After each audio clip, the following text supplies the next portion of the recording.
got a friend in me. You've got a friend in me. The silence of the giant. The statistics of rejection. In a concrete corner of a county shelter outside Atlanta, a miracle was waiting in 200 pounds of golden fur. His name was Bruno. He was a Bull Mastiff, with a face etched in deep soulful wrinkles and eyes that seemed to hold the weight of the world. Bruno didn't live at the shelter. He survived there. For 573 days, he watched the world through iron bars. He wasn't aggressive, and he wasn't broken. He was simply massive, and in the eyes of most, massive is just another word for scary. The shelter staff kept a heartbreaking tally. 43 families stood in front of his kennel. Some laughed, calling him a bear. Others simply kept walking, intimidated by his sheer scale. By family number 20, Bruno stopped wagging his tail. By family 30, he stopped standing up to greet visitors. By the time the 43rd family walked away, Bruno had retreated to the back corner of his cell, resting his heavy head on his paws and staring at the gray stone wall. He had accepted a truth no living creature should ever have to learn. He was unwanted. The House of Shadows. While Bruno sat in silence at the shelter, a different kind of silence was suffocating a home nearby. Nathan and Claire were living in a tragedy they couldn't name. Their 3-year-old daughter, Rosie, had once been a whirlwind of laughter and chatter. Then, without warning or trauma, she simply stopped. The doctors called it selective mutism. Claire called it a nightmare. For 247 days, not a single word had passed Rosie's lips. The house became a tomb of unsaid things. Nathan worked double shifts to drown out the quiet. Claire quit her job to watch a daughter who looked through her instead of at her. It was Claire's sister who finally forced them out of the house. "You need something with a heartbeat in that home," she told them. "Something that doesn't need words to understand pain." The first word, they went to the shelter looking for something small, something safe, a golden retriever or a lab. But as they walked down the final row of kennels, they saw him. Claire stopped dead. Nathan pulled her back. "Absolutely not," he whispered. "That dog weighs more than I do."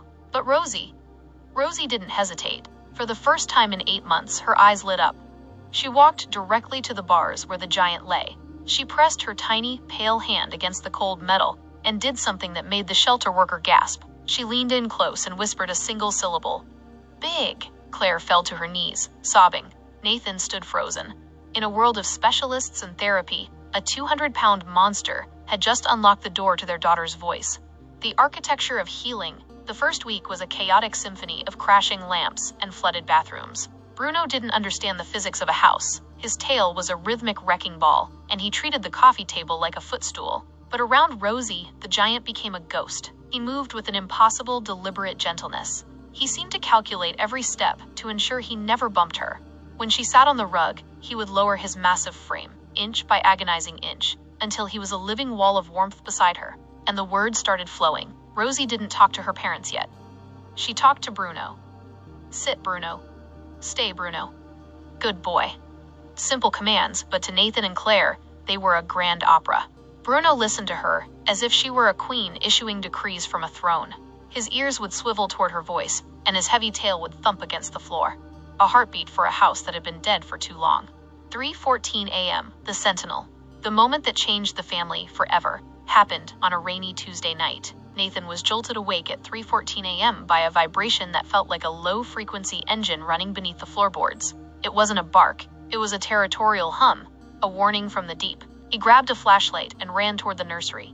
He stopped in the hallway, his breath catching in his throat. Bruno was there. All 200 pounds of him were wedged into the narrow corridor, his body pressed against both walls, creating an impenetrable barricade between the rest of the house and Rosie's door. He was a living shield. Rosie was sitting on the floor behind him, her small arms wrapped around his thick, muscular neck. Her face was tear-streaked, but she wasn't shaking. "Rosie, what's wrong?" Nathan gasped. Rosie looked up, her voice clear and steady. "I had a bad dream, and Bruno came to find me." 9 words. A full sentence. A miracle. Nathan sank to the floor. In that dark hallway, he realized that Bruno wasn't just guarding a door, he was guarding her soul. He had positioned himself as the soldier against the monsters in her nightmares. The miracle of the unwanted. From that night on, the silence was over. Rosie's voice returned like a flood. Within 4 months, she was talking to teachers, neighbors, and even strangers at the park. Whenever someone looked at Bruno with fear, Rosie would pat his massive wrinkled head and say, "Asterisk. It's okay. He's just big. He's not scary." Nathan and Claire found each other again too. The bear they hadn't wanted had become the glue that mended their marriage. Today, Rosie is 5, and Bruno is 6. Every night, she reads him a story. He usually falls asleep by page 2, his snoring so loud it rattles the window panes. 43 families looked at Bruno and saw too much. They saw a liability, a mess, a fear. But a little girl who had lost her voice looked at him and saw a savior. Sometimes, the broken ones are the only ones who can fix us.